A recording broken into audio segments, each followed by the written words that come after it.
Well, I've been a wild rover for many a year, and I spent all my money on whiskies and beer.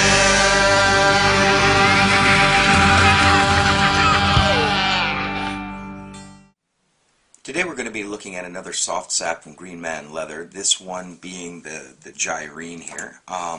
This is a larger soft sap being filled with steel shot as opposed to the steel plates that you sometimes find. This is full of shot, very similar to the shot in a shotgun. I believe this is a smaller sized shot. This one, this is the Gryene. It normally comes with a strap attached to this, riveted directly to the sap. I had this one custom made for me by Steven there with the trigger release clasp and the D-ring, just because I wanted the option to be carrying that on my belt, or even put it on my bike if I wanted to put that on or to take it with me on a ride. So this is the Gryene. You're going to notice after I take off this trigger clasp, this is a lot thicker than the average soft sap that I've shown off. It still has the flexibility, which I find important because it does need, as a sap, to have the give on the impact, and that's very important. But again, this is a lot heavier than the average sap that he makes, for at least that I'm aware of, for the soft saps. There is an option to put on, like other than the average, or other than this D-ring or the riveted strap. Some people put on a paracord strap, which is like a nylon strap, which I guess is a lot more resilient when pulled out. This is about 8 inches long. It's made of out of 9 to 10 ounce leather. It's stitched really well, but once again, you don't want to be hitting on the edge if you're going to be practicing with this or doing any impact. You want to be hitting with the flat side, or the flat side. It's really balanced. The entire weight, the shot runs along the entire length. So when I hold this in my hand, the shot comes all the way down there, which does increase the actual weight on the sap itself. It's not like the shot is only in this extended, in that little area. I really like it. It's again a little heavier than I'm used to, and this is I would consider substantially more serious than the smaller saps, like the small paddle sap or the frontier sap, but I like it a lot. In the case where I was really concerned about a need for self-defense, then I would definitely consider using that. And again, once again, I have some other tools out here, like the Filipino Dulo palm stick, a Surefire Executive Defender flashlight, and like a small miniature extendable baton here.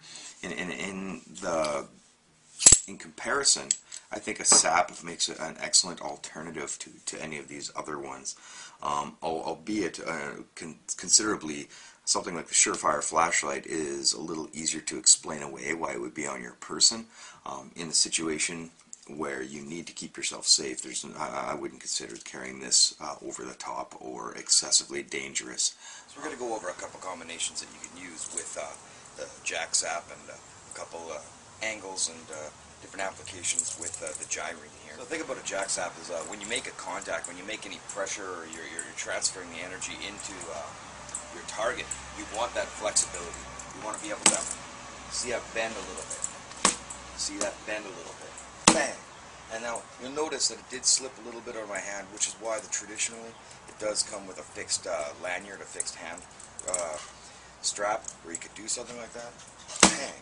And that doesn't fall out of your hand, which would be tragic. You're trying to keep yourself safe. Bang! And that flies out of your hand. The other option with a longer lanyard is that you can make contact a lot like a Manriki Kusari chain, or a chain times 1,000, or a nunchaku type thing, where the lanyard itself becomes the contact point. So you'll notice a difference between this and, let's say, a small extendable baton. That's the contact you're making with an extendable baton.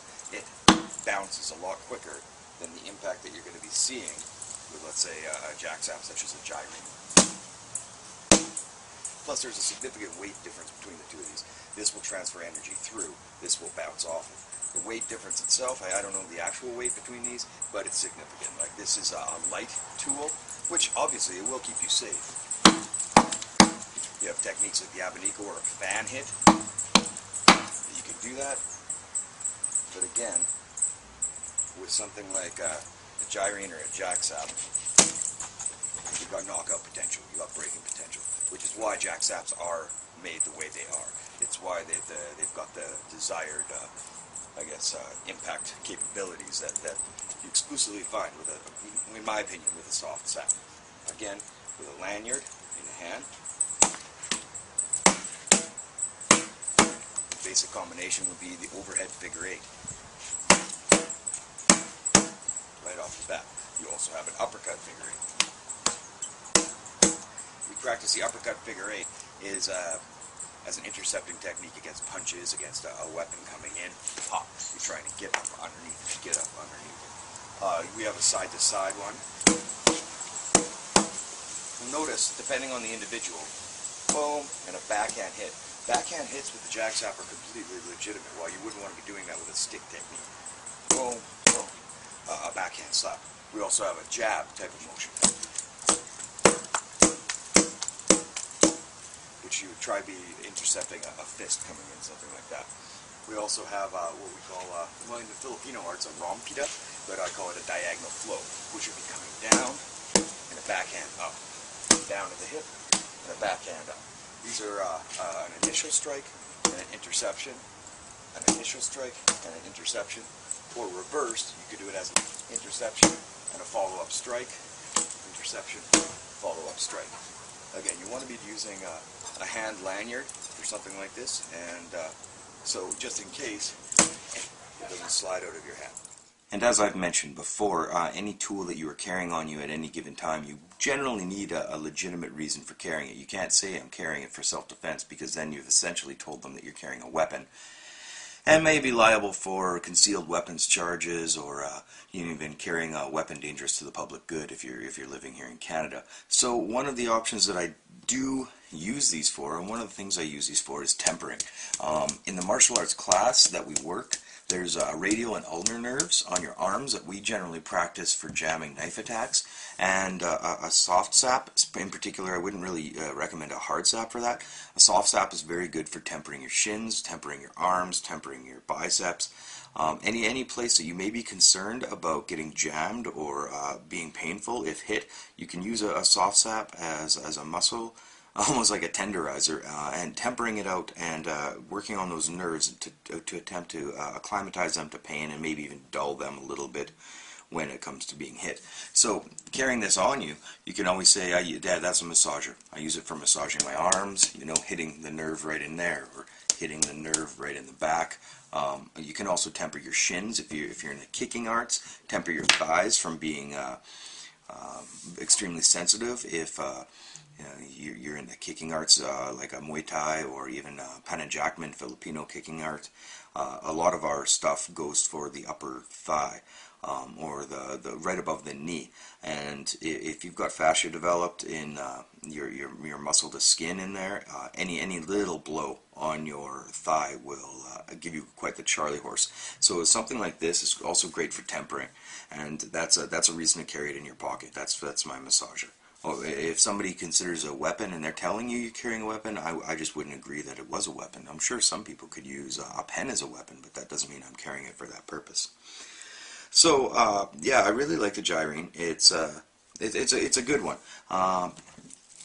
This setup is an extra few bucks if you're ordering it from Steven to get like the D-ring and the trigger clasp on there. But this is a little more of a situation where you want to have access to this but don't necessarily want to be concealing it. It's you can attach this to your belt and have it hanging out if you're working in a security capacity and you want people to know that that you do have a sap on you in case they get out of line. Maybe you're working at a bar or an outdoor beer gardens kind of rally where there might be some people that are out of line, and that's an option. So you're saying, just letting everybody know in case things go awry, I'm willing to take care of the issue. For me, I think I more like this for my motorcycle to hang it off of there. You never know when you might need a muscle massager there. If you're interested in a jack sap as an alternative to an impact tool to be carrying on you, I would definitely recommend checking out Steven's website, www.pitboss306.com. www.greenmanleather.ca. And